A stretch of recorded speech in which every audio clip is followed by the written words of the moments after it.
Donovan Clingan has been one of the most dominant defenders in the country for the last 2 seasons, and it's a big reason why his name continues to trend up draft boards and even has gotten him into consideration for the top overall pick.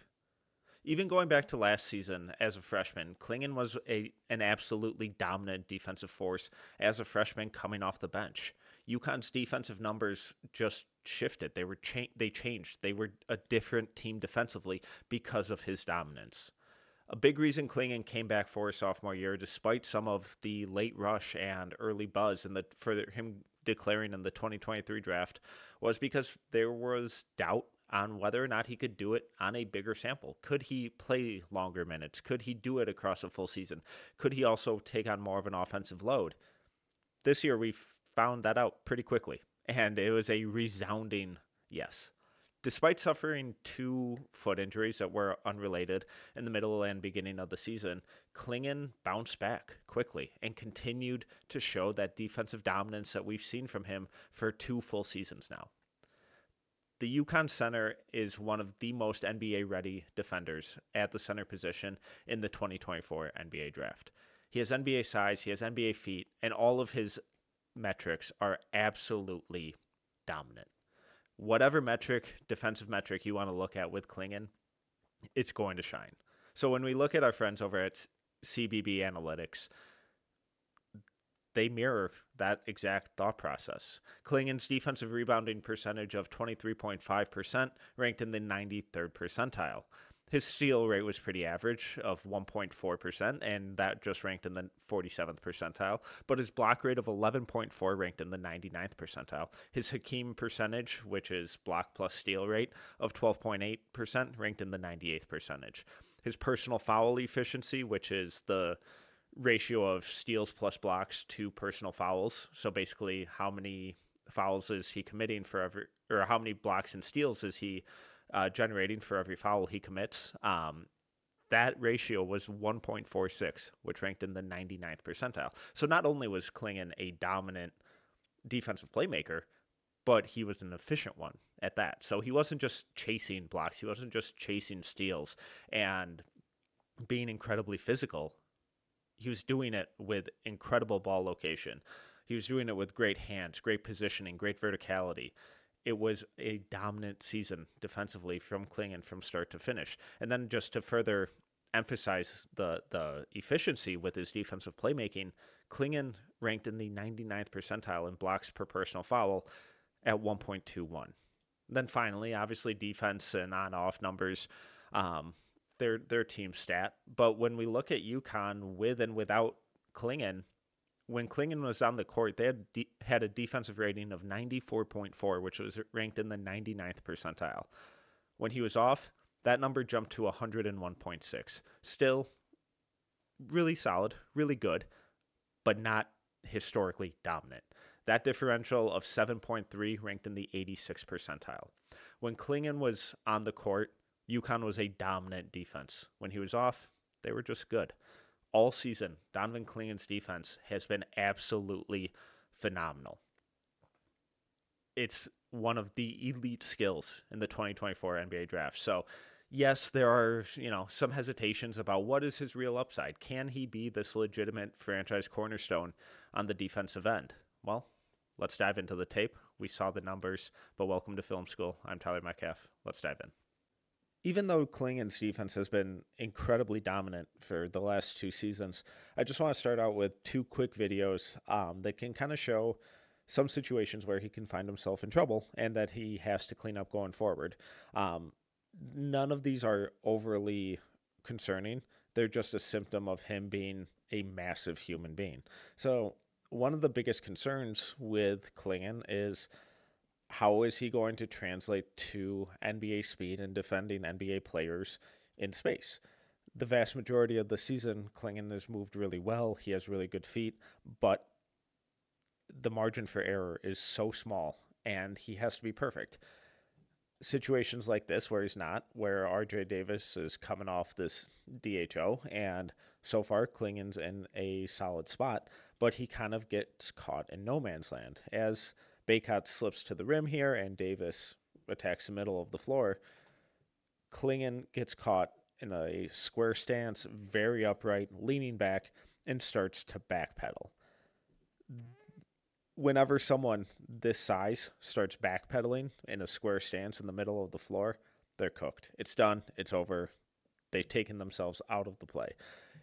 Clingan either needs to open up his hips quicker and recover to Baycott, open up his hips and just kind of step up to Davis and apply a little more pressure, but he's indecisive, and it really gets exposed in his footwork here. As he continues to backpedal, Davis makes a perfect pocket pass to Baycott, and as this play kind of continues, we can see how good Clingan is at recovering and how quickly he closes space, which will kind of be a common theme as we go forward in this video. And initially it looks like he gets a block. Ref at the bottom of the screen calls a foul, but those 2-3 steps of indecision, of lack of balance by Clingan in the middle of the floor, he's taking himself out of the play. And by doing this in a college game, he's still able to kind of recover and close that space a lot quicker than most college defenders.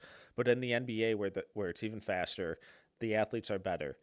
The margin for error is so small that he's not going to be able to have these types of instances and still recover on the play.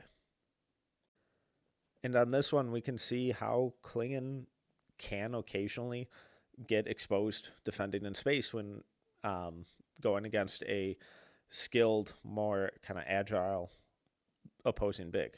So as Gonzaga swings the ball to Anton Watson here, Clingan is very upright in his stance, and he's just kind of tuned out for just a split second. He's not ready to defend a potential drive. He's thinking they're going to go into an action or Watson's going to swing it or something. He's not anticipating a drive right off the bat here, and we can see that in his kind of really high, narrow stance.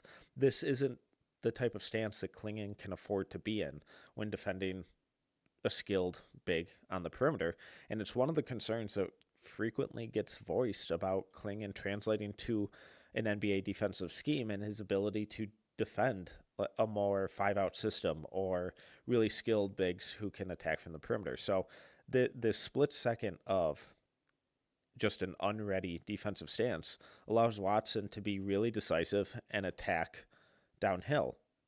Since Clingan is just so stinking big, he just physically cannot move his feet quick enough to react. Whereas a guy like Alex Sarr, who's a little twitchier, can have those momentary lapses because he's just so much lighter on his feet. He's a little twitchier. He can recover a little better and eat up that space just quicker than Clingan can, just because of the physical differences. So as Watson attacks, he does a really good job of turning the corner, beating Clingan to the spot, and then using the rim as a shield to protect his shot and draw the foul.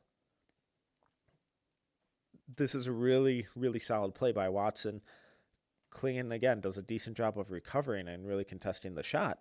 But that initial lapse in footwork and defensive fundamentals on the perimeter, again, this is early in the season, coming back from a foot injury. So we'll see how much, throughout this video, we'll see how much he's improved in terms of defending in space. But stuff like this, it can't happen, especially against NBA against NBA scorers and bigs who are that much more athletic, that much more skilled. And when he takes himself out of the play initially, his innate competitiveness and desire to protect the rim always leads him into these situations where he's end up fouling, just like we saw in the previous clip. So tough play, but again, just highlights the tiny slivers and the minimal room for error that Clingan has given his size. Now, both those clips did come earlier in the season where Clingan was still recovering from foot injuries. So optimistically, we can point to those foot injuries potentially causing some issues and delaying his conditioning and all that kind of stuff, because as the year went on, Clingan showed how incredibly dominant he was as a defender and the different types of coverage that he could throw at opposing teams, especially in the pick and roll. So when we hear concerns about Klingan's defense and can he defend on the perimeter? Can he step up and defend in space? The rest of this video is going to make it very clear that, yeah, it kind of seems like he can.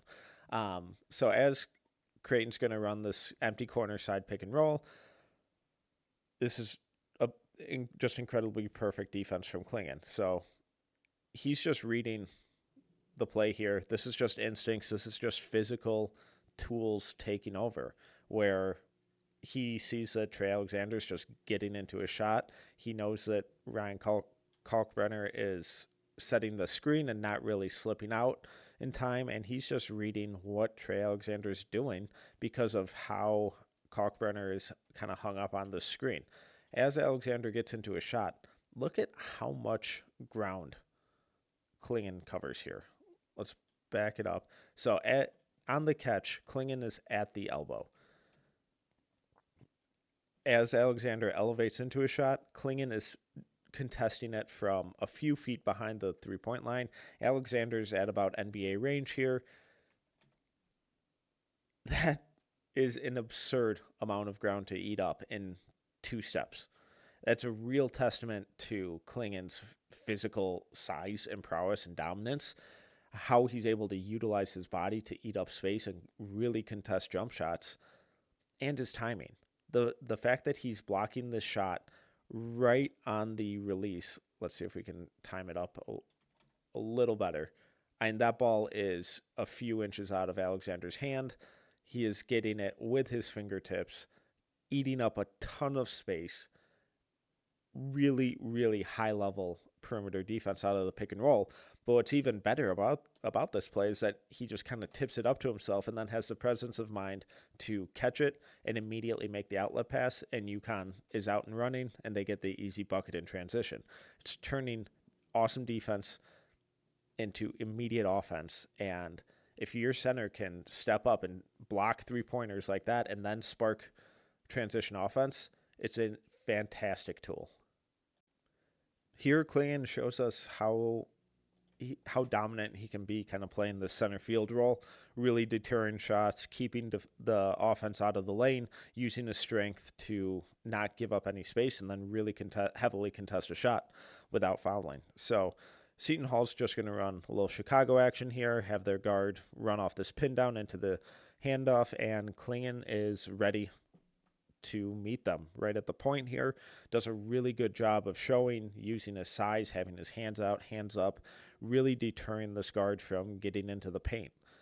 The guard continues to kind of probe and gets to the opposite elbow. Clingan, not great fundamentals here, but the size is so dominant, and he held up the ball handler long enough that Newton's now able to recover as Clingan refines his balance and recovers to his man. So again, this is kind of going back to some of the footwork and hip angle stuff from those first couple clips where we were, went through a couple of his concerns, but he does a really good job of regaining his balance here and staying in front of the ball handler and forcing this kick out to the center and the dunker spot. Now, maybe an NBA level center is a little springier here, gets up quickly, but we can see how Klingan's quick recovery and size and just presence forces that hesitation from the opposing center here.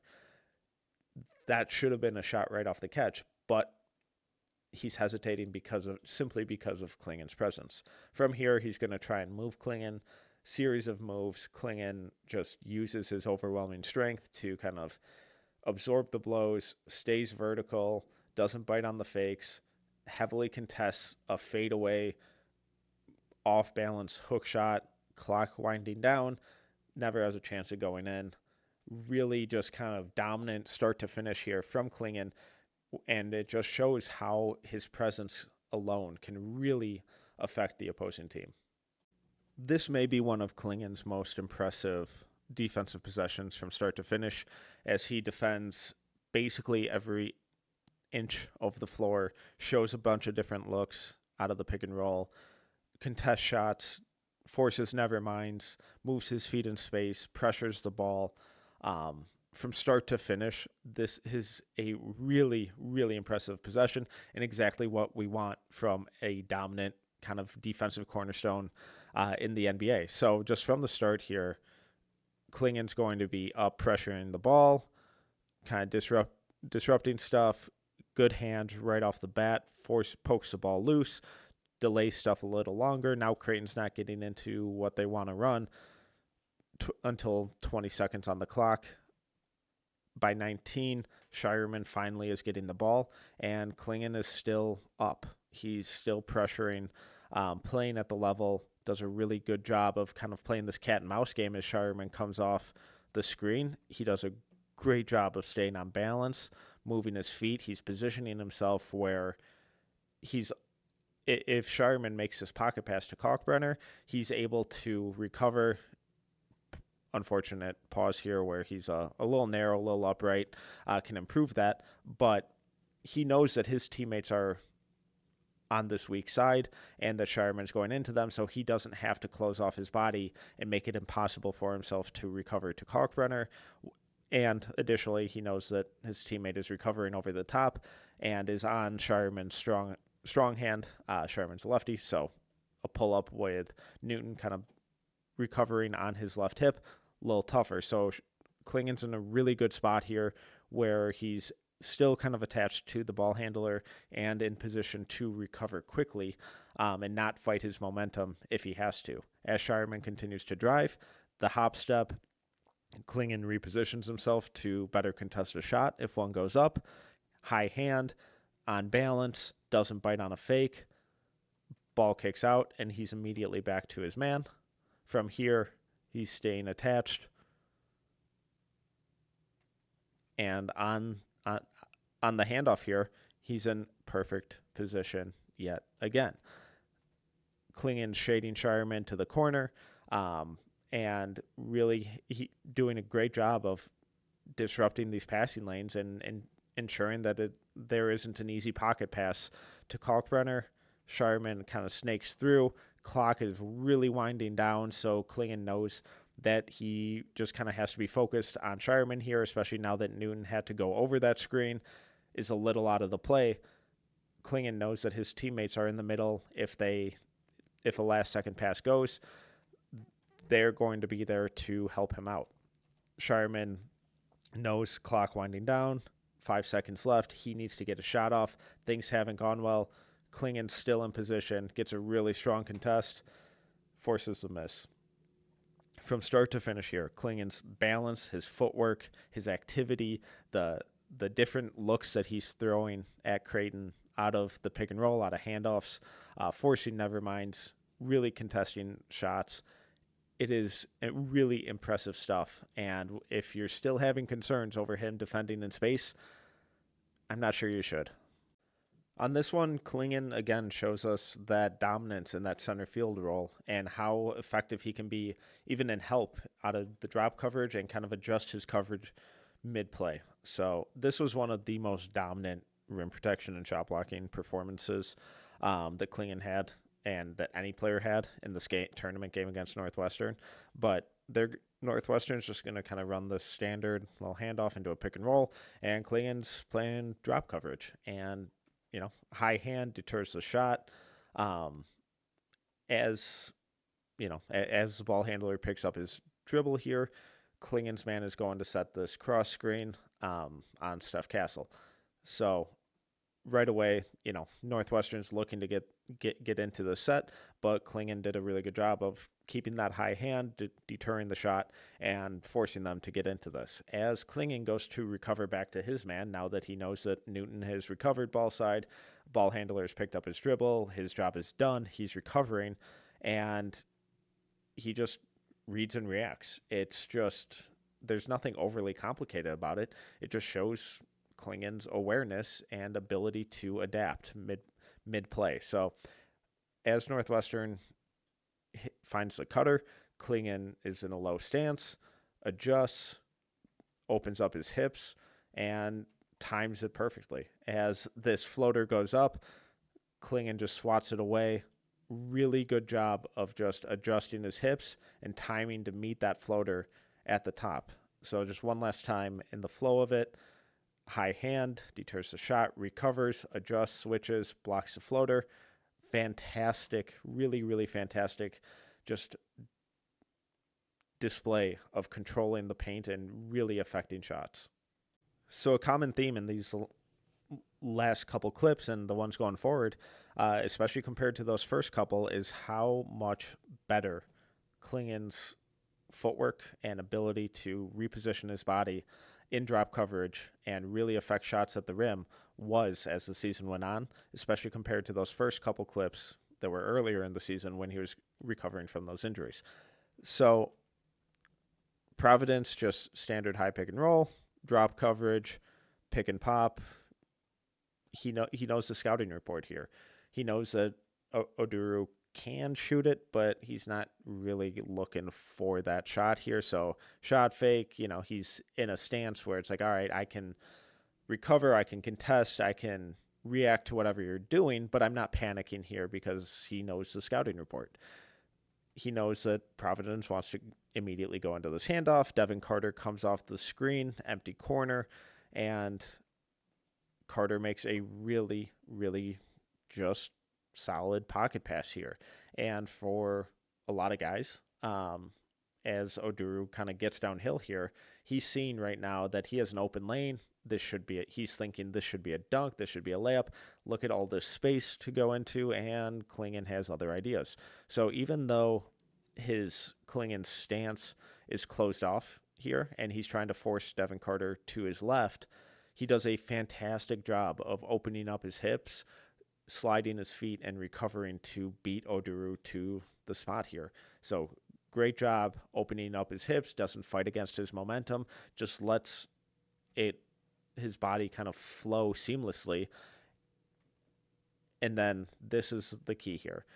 By quickly flipping his hips like he did on that pocket pass, that allows him to get back into position to get between the ball and the rim and really utilize this verticality. This is great technique on the contest and a real testament to Clingan's strength to absorb this contact, stay vertical, and not foul. A lot of guys, especially young guys who are prolific shot blockers, want to swipe down here. They want to go after the ball. They want to get the block. But Clingan does a fantastic job here of knowing that this is a near impossible shot if he just stays vertical and doesn't foul. He does so. Shot goes short. Clingan then has the ability, might have gone away with a little bit of foul there, but gets the second contest, forces the miss, secures the rebound in traffic, and UConn's off and running. So just one last time, just really solid, fluid footwork, fluid hips, great verticality, and real fight to stay with it. All right, so remember that first clip where Clingan kind of got caught in that square stance, backpedaling, ended up recovering but fouling Baycott? This is what that play kind of looks like when Clingan isn't having really sloppy feet. This is an incredible recovery block. So high pick and roll, Clingan's playing more at the level. Really good job of kind of using his hand, deterring, showing his size, getting in his face. Much better stance than what we saw in that North Carolina clip. And Northwestern makes a fantastic pocket pass here. This should be 2 points every single time. But notice Clingan's positioning, and that same kind of hip fluidity that we just saw shows up yet again. As that pass goes, he just flows with it. He does a really good job of just opening up his hips and turning his entire body to get his momentum going downhill to really recover. In that North Carolina clip, Clingan was high stance, narrow stance, square, and backpedaling. He wasn't able to quickly flip his body positioning to recover in time, but this time he does because he has that low stance and just flows right into it, which allows him to recover and block what should be a dunk every single time. I'm not sure how many guys in the country, let alone the 2024 NBA draft, can do this that fluidly, that confidently and this consistently. That's really, really good display of how much Clingan's footwork and hip flexibility and mobility improved throughout the year. Clingan's ability to recover and really be a dominant help defender, especially in the middle of the floor, was evident all year. And for guys his size, it can be a little tricky defending like Spain actions and fighting through those back screens, but Clingan didn't really have an issue, as we can see here. So high pick and roll, he's immediately going to feel the guard setting this back screen, and he knows that Seton Hall's running this Spain action. Now, he does a fantastic job of just immediately getting through that screen, not getting hung up on it. It's rare for guys that big to be that effortless at fighting through a screen just because they've never had to do it in their life. They're typically the ones doing the screening, but that Spain action introduces a little bit of variance and just a different look that they're not used to. So him getting through that incredibly easily is a real testament to his awareness and footwork and balance here. So by doing so, by getting through it that effortlessly, he's able to stay attached to the ball handler's hip here and not allow him to get into the lane. As I believe this is Kadari Richmond. As Richmond takes off, he's still outside the lane. He has yet to get a paint touch, and that's because of Clingan's presence, his size, his strength to force him outside, and that strength and footwork to get through the initial screen. And now we see Clingan's recoverability, his shot blocking ability, the ball location, all of it on display here as he just pins that layup on the glass. Kadari Richmond was a fantastic scorer and slasher all season, so this should be 2 points for him. But Clingan's awareness, IQ, and ability to utilize his physical tools to really protect the rim and defend in space make this a fantastic block and defensive play. Typically, when we talk about a player dictating terms and controlling pace and manipulating the other team into doing what they want, we typically approach it from an offensive standpoint and a playmaking and an on-ball creation standpoint. But this is a fantastic example of how Clingan does that on the defensive end. So nothing is overtly outlandish about this play. It's just a high pick and roll by Northwestern, and Clingan is kind of playing a drop coverage and just reacting to what the ball handler does. As the ball handler attacks, Clingan's in a really good position by having that wide stance, being in a relatively low athletic stance, especially for someone his size, and just staying attached to the ball handler's hip. He's not really worried about cutting off a drive because he knows that he has the physical tools to really contest and potentially block the shot as long as he's in position. So he's more worried about being in position rather than completely denying. If he would have tried to deny the drive here, then he might put himself in position to commit a foul, but he also opens up the kickback to a pick and pop opportunity here, which just would probably be an open three and force Clingan to cover a ton of ground closing out. By doing this, he's taking away that pass and forcing the ball handler to either pull it back out and reset the offense halfway through the shot clock or keep attacking, and that's what he does. The ball handler continues to drive, and from a pause here, it might look that Clingan's gotten beat since, he's no longer between the ball and the rim, but Clingan is exactly where he wants to be. He knows that he has a size advantage. He knows that he has the reach advantage, and that whatever the smaller ball handler does here, he's going to be in a really good spot to heavily affect it and heavily contest it because he was in position the entire time and didn't panic. So the ball handler may think that he has an open shot here, but in fact, he's exactly where Clingan wants him to be. As he elevates, Clingan times the jump perfectly, knows that he's going on this side of the rim, and pins the shot on the backboard. It's just sound, it's consistent, and it's forcing the ball handler to do exactly what Clingan wants him to do. Clingan, from start to finish here, Clingan ushers the ball handler into one spot, and that's exactly where Clingan wants him, and it's exactly what Clingan needs to do to get the block here. And finally, we see Clingan kind of have that same mentality of he knows that as long as he's in position, that's fine. He doesn't have to cut off the drive. And a lot of these tendencies and these shot blocking kind of fundamentals that we've seen from Clingan are stuff that we have seen in the league and in college from elite shot blockers like a Chet Holmgren, like a Walker Kessler, like a Rudy Gobert, where they know that they don't have to cut off the drive. They don't have to stop the ball because of how good they are at shot blocking. And so Northwestern's, they're just running this handoff, and Clingan's in drop coverage yet again. Clingan does a really good job. Low stance, slides his feet, and forces the ball handler outside of the paint. Kind of similar to that Seton Hall clip we just saw.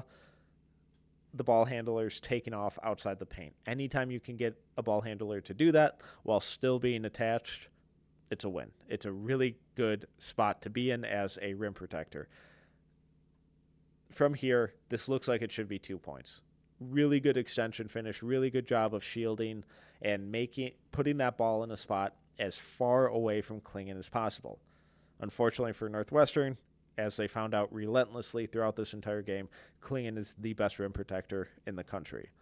As the shot goes up, Clingan covers a ton of space, times the block perfectly. The ball location skills with him are outstanding.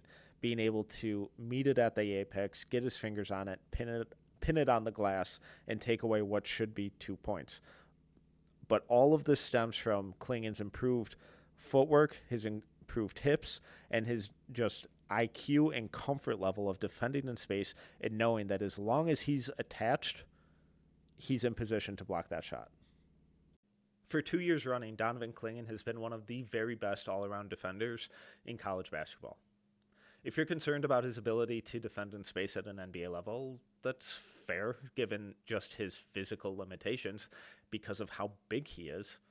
But as we saw throughout this season, once he got healthy, the footwork improved, the consistency improved, the defensive fundamentals were phenomenal, and he continued to be one of the very best defenders. Clingan's ability to play at the level, to disrupt ball handlers in space, to use his strength and physicality without fouling, and being a defensive playmaker, to effectively play drop coverage, should at a minimum provide an NBA team with 20 to 25 minutes of sublime defense. The upside, though, it's kind of overwhelming at this point. Clingan does have the defensive upside of a Rudy Gobert, of a Walker Kessler, of a Jaren Jackson Jr. because of how good and consistent his rim protection, interior defense, and defensive versatility is. Clingan's not going to be switching on the perimeter and guarding point guards and shooting guards and uber athletic wings, but he can show a ton of different coverages in the pick and roll. He can hard hedge and recover. He can play drop coverage and really contest and even block floaters, mid-range pull-ups, and pull-up threes. His recover ability in space, whether it's on a pocket pass or a lob or just rotating, is phenomenal. When we look at the 2024 NBA draft, Donovan Clingan's all-around defense is one of the very elite skills. So, yeah, it might be surprising if he goes first overall or even in the top 3. But having that guarantee of a defensive cornerstone is tough to pass up. Donovan Clingan is one of the most intriguing prospects in the 2024 NBA draft because of how reliable and dominant his defense is.